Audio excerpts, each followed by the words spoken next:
person you are speaking with is in mental health crisis or suicidal, please call the state correctional institution immediately. Thank you for using Securus. You may start the conversation now. Peace, listeners. This is Miriam Muhammad. I have my husband on the line, Man Riddick, a.k.a. Eric Riddick, a.k.a. Brother General. So tonight, babe, I want us to have I want us to go into a little depths in regards to Robert Williams, a.k.a. Meek Mill's situation, with Judge Benner and his 2 to 4, the sentence that they gave him for 2 to 4 years.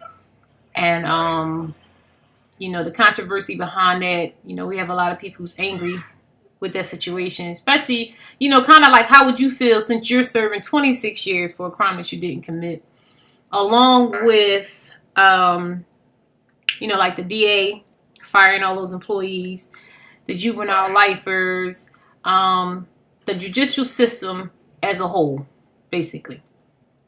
Can you kind of, give me some feedback on that? Okay. First piece, everybody that's listening. Today we just living in some very, very, very politically charged times.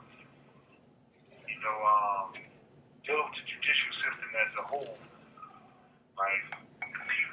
People are starting to realize that the judicial system, court system is broken.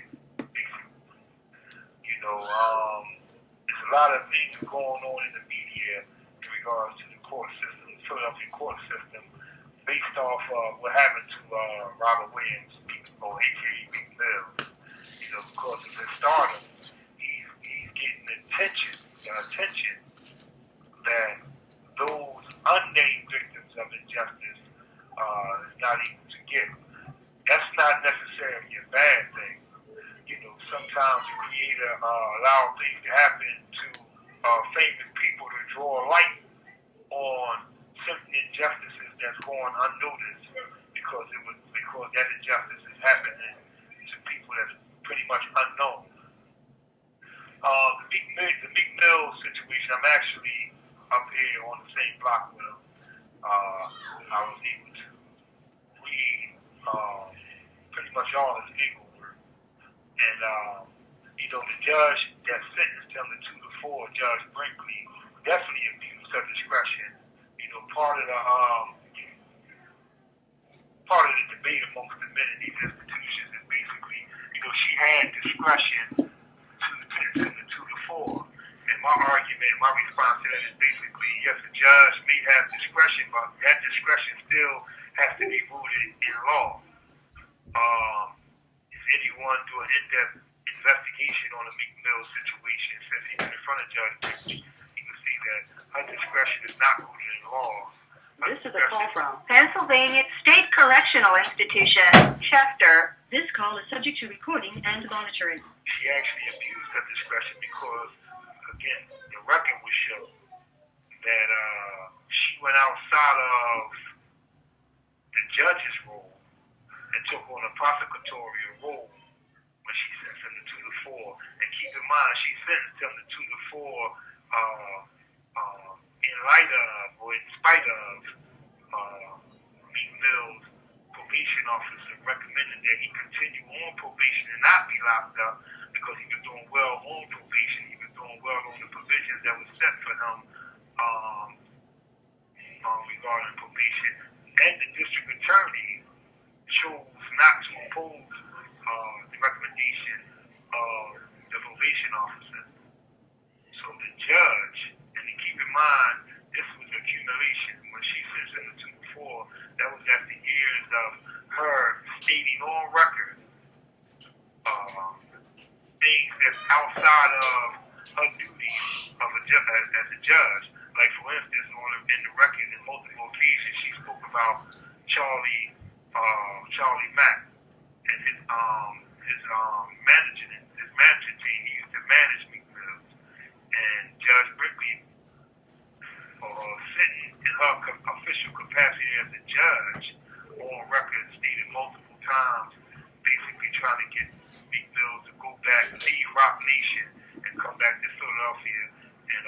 Charlie Mack to manage him over and over and over again.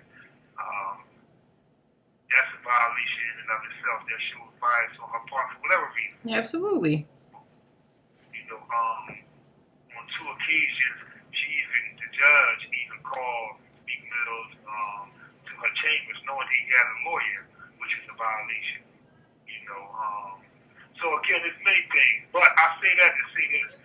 That's a microcosm of what's going on holistically in the judicial system. This is a call from Pennsylvania State Correctional Institution, Chester. This call is subject to recording and monitoring. Before I move past the Meek Mill situation, let me say this also and put this in proper context. We see in the streets of Philadelphia young men being murdered every day, caught up in a self-destructive culture, right? That's taking the lives of those young brothers. Half going to the prison yard, half going to the graveyard. Here you have a guy from the streets of Philadelphia, a guy Robert Williams, Meek Mill, and here's a guy that lost his father in the streets, killed when he was younger. The regular story. But now he took a talent that God gave him and he made it off the plantation of poverty, out of the madness of that situation. And you have a situation like this that could potentially thrust him back in that situation. This situation could potentially sabotage his career. Mm-hmm. Right? And it's sad because it's really a relic of the past. Anytime on the plantation, you had black people that was on those plantations that sought to, that had dreams of escaping that situation. And they was called dream chasers, like the label Meek Mill's label, dream chasers. But you always had slave chasers, black slave chasers, that chased those slaves down and tried to attempt to thrust them back on those plantations back then. This is actually what Judge Brinkley is seeking to do, whether she's doing it indirectly or directly. You have Lindsay Lohan and many individuals that violated their probation over and over and over and over. But to get this individual 2 to 4 for a probation violation, in spite of the recommendation of the probation officer that's deputized to monitor his behavior. Mm-hmm. That in mind. But a lot of things is coming out about Judge Brinkley. But look at it, I just ask the people, look at it in its full context. Again, this was an individual that was in the streets, that made it out the streets, and now you have a sister, trying to thrust him back into that situation, in that impoverished situation. Really look at the consequences that could possibly bring. But overall, that situation is a microcosm. You had people saying because he had the money to go at this judge, they're trying to put pressure on in that sense. No. If you look at the whole momentum in Philadelphia, you see there's holistic scrutiny on the judicial system right now. Right. You have many individuals being exonerated from DNA evidence. You got many wrongful convicted individuals being exonerated, prosecutorial misconduct, faulty eyewitness testimony, mass ineffective assistance of counsel. Seth Williams, the top district attorney at the time, he's in prison right now. This is the top law enforcer, the prosecutor of Philadelphia. The new DA coming in firing 35, 40 DAs without no opposition from them DAs, because those DAs know that he came to them with evidence of their misconduct. He said Krasner, the new DA, was basically saying it was a culture of convict in the district attorney's office, in spite of innocence or guilt. They were just trying to maintain a 99.9% conviction rate. In spite of getting innocent or guilt. I bear the scars of that unprofessional, biased culture. I'm in prison for crimes that I did not do. I've been in prison for 26 years and some change for a crime that I didn't do. And it wasn't about guilt or innocence. It was about just getting mere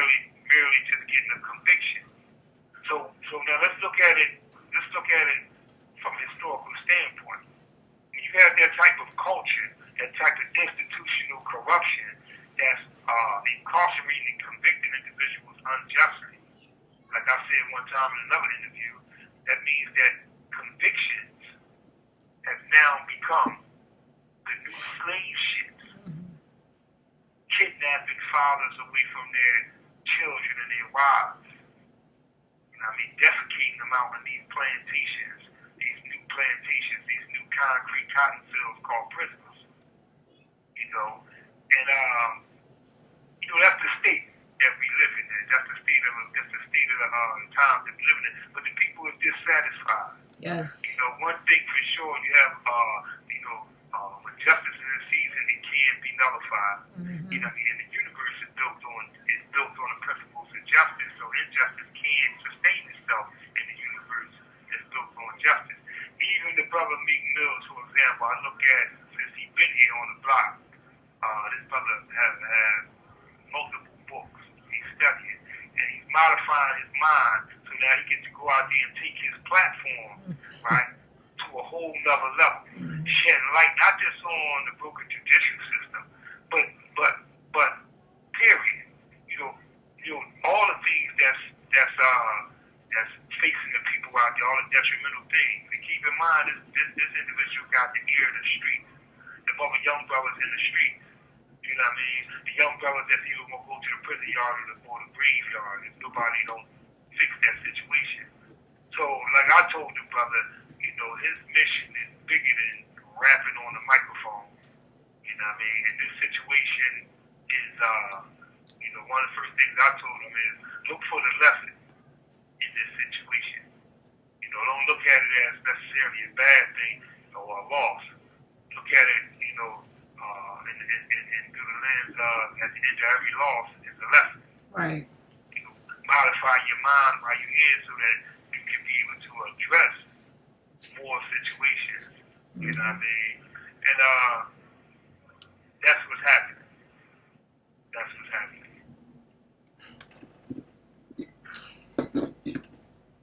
Anything else you want to add to that? Or well, I just went up to the Supreme Court. As everyone knows, I just came out of the Superior Court. The Superior Court document from a current statement from the opinion of the Superior Court. After reading the brief that I put in pro se, basically concluded that I'm an innocent man sitting in prison. say that again. Say it again. Say it louder and say it again, baby. But I'm going to quote the words that the Superior Court judge, and it wasn't just the Superior Court, it was the President Judge Bender from the Superior Court, and it was a specially assigned Supreme Court, Pennsylvania Supreme Court judge assigned to my case to look over my brief. Dave Fitzgerald. And they voiced their utmost displeasure with the PCRA court's failure to facilitate justice in this case. And I quote, and he further stated, and this is the most powerful words that he stated, he said, where it is clear to all that it is likely that an innocent man sits behind bars for no better reason than a poorly conceived statute. The statute they been talking about is the PCRA statute, which is an obstruction of justice and is a mechanical statute that time bars exculpatory evidence that can prove innocence. It puts a time limitation. You have 1 minute left. On presenting that type of evidence, which is tyrannical in and of itself. If there's no time limitation to prosecute somebody on homicide or murder, then you're going to put a time limitation on the time in which they can prove their innocence. Absolutely. That's called hypocrisy. That's what that's called. And with that, just stay tuned. All right. And I have to go. Assalamu alaikum. Y'all heard it from Brother General. I'm signing off. Miriam Muhammad.